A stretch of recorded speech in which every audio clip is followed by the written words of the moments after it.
Hello বাচ্চারা, আজ আমরা শুনবো কাকের তেঁতুল খাওয়া নামক গল্পটি। শুরু করা যাক তাহলে। জঙ্গলের মধ্যে লালটুনি পাখি আর কালু কাক দুজনেই খুব ভালো বন্ধু ছিল। তারা সব সময় একে অপরের সঙ্গেই থাকতো।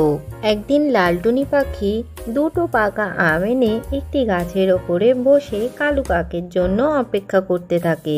খানিকক্ষণ বাদেই সেখানে কালু কাক এসে হাজির হয়। এই যে কালু, তুমি কোথায় ছিলে? এই দেখো, আমি কি সুন্দর সুন্দর পাকা দুটো আম এনেছি। নাও নাও, তাড়াতাড়ি খেয়ে নাও, আর তো অপেক্ষাই করা চলছে না। এরপরে কালু আর টুনি মিলে মহা আনন্দে সেই পাকা আমগুলো খেতে থাকে। আর কিছুক্ষণ বাদে তা শেষও হয়ে যায়।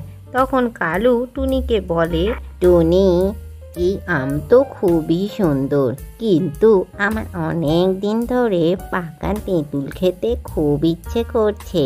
চলো পাশের জঙ্গল থেকে একটু পাকা তেঁতুল খেয়ে আসি। না না কালু, এটা তুমি ঠিক বলছো না। পাশের জঙ্গলে গিয়ে তেঁতুল খুঁজতে যাওয়া একেবারেই ঠিক হচ্ছে না, কারণ আমরা সেই জঙ্গল চিনি না। কোনো বিপদেও আমরা পড়তে পারি, তোমাকেও যেতে হবে না। কিন্তু টুনি, আমার তো খুবই তেঁতুল খেতে ইচ্ছা করছে। ঠিক আছে, তুমি না যাও না যাবে, আমি চললাম। না না কালু, তোমাকে আমি একা তো যেতে দেব না, চলো আমিও তোমার সাথে যাচ্ছি। এই বলে টুনি কালুর কথায় রাজি হয়ে অন্য জঙ্গলে তেঁতুল খোঁজার উদ্দেশ্যে উড়ে যেতে থাকে। তারা অনেক রাস্তা উঠতে উঠতে চলে আসে। একটা সময় তারা নদীর ওপর দিয়ে যেতে থাকে, কিন্তু হঠাৎ করে কালু সেই নদীর জলে পড়ে অনেক দূরে চলে যায়। নদীর জলের স্রোত অনেক বেশি থাকায় কালু নিজেকে ধরে রাখতেই পারে না, সেই জলের সাথে সে বয়ে চলে যায়।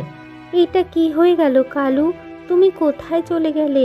এখন আমি তোমায় কিভাবে খুঁজবো এই নদীর জলের মধ্যে? আর তুমি হঠাৎ উঠতে উঠতে পড়েই বা গেলে কিভাবে? তোমাকে তো অনেক করে বারণ করেছিলাম এখানে আসতে, কিন্তু তুমি আমার কোনো কথাই শোনোনি।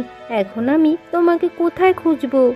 কালো নদীর জল দিয়ে বইতে বইতে এমন জায়গায় এসে পৌঁছায় যেখানে সে একটি তেঁতুলের গাছই দেখতে পায়।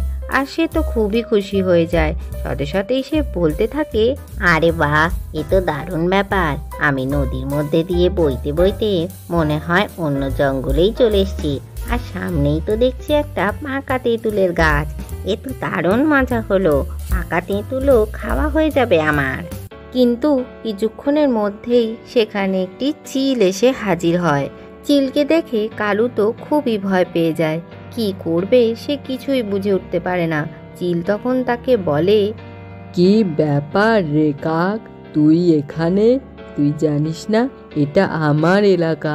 এই কাছে যখন একবার ঢুকেই পড়েছিস, তখন চল তোকে আমি আমার বাসায় নিয়ে যাই। না না চিল দাদা, আমাকে তুমি ধরো না। আমি অন্য জঙ্গল থেকে এখানে ভুল করে চলে এসেছি। নদীতে আমি মাথা ঘুরে পড়ে গেছিলাম, আর তারপরেই নদী দিয়ে বইতে বইতে আমি এই জায়গায় চলে এসেছি। আমি এক্ষুনি চলে যাচ্ছি তোমার এলাকা থেকে।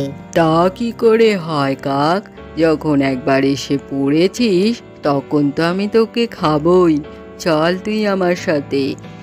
এরপরে চিল কালু কাককে ধরে নিয়ে তার বাসার দিকে যেতে থাকে।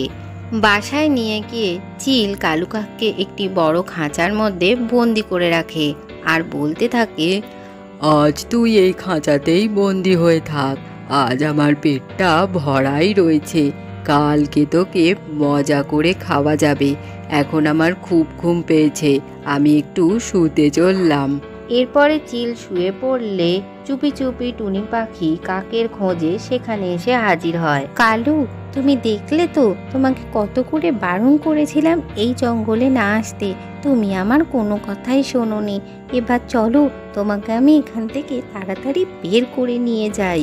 এরপর টুনি তার ঠোঁট দিয়ে খাঁচার দরজাটি খুলে দিতে থাকে, আর একসময় খাঁচার দরজা খুলেও যায়, আর কালু কাক সেখান থেকে মুক্ত হয়ে যায়। চিলের ঘুমানোর সুযোগ নিয়ে তারা দুজনে সেখান থেকে পালিয়ে যায়। আজকের গল্পটি থেকে কি শিখলে বাচ্চারা? কখনোই অতিলোভ করতে নেই। ভিডিওটি ভালো লাগলে চ্যানেলটিকে লাইক ও শেয়ার করে সাবস্ক্রাইব করে দিও।